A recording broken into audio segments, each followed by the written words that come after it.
ঝিনাইদহের কালীগঞ্জে মেয়েকে উত্ত্যক্তের প্রতিবাদ করায় 2 পা হারানো শাহনুর বিশ্বাস রাজধানীর পঙ্গু হাসপাতালের বিছানায় যন্ত্রণায় কাতরাচ্ছেন।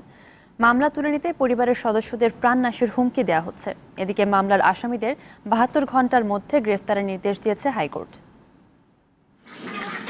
ঝিনাইদহের কালীগঞ্জের নলভাঙা গ্রামের বাসিন্দা শাহনুর বিশ্বাস শিক্ষা প্রতিষ্ঠানে যাওয়ার সময় তার 2 মেয়েকে প্রায়ই উত্ত্যক্ত করত বখাটেরা।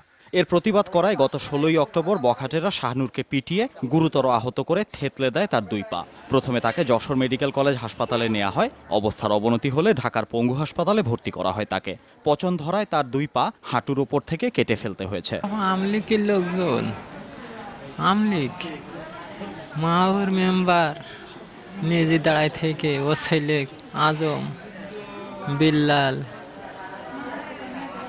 জাহিদ, কামাল, হাসান।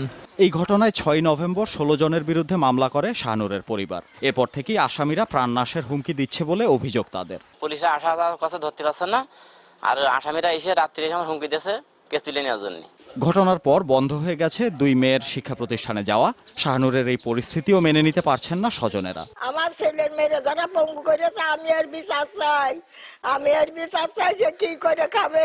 ঝিনাইদহের অতিরিক্ত পুলিশ সুপার জানান, এরই মধ্যে 2 জনকে গ্রেপ্তার করা হয়েছে। প্রধান আসামি কামাল সহ বাকিদের গ্রেপ্তারে অভিযান চলছে। মামলার পরপরই পুলিশ অভিযান চালিয়ে 2 ব্যক্তিকে গ্রেফতার করে, 2 জন আসামিকে গ্রেফতার করে।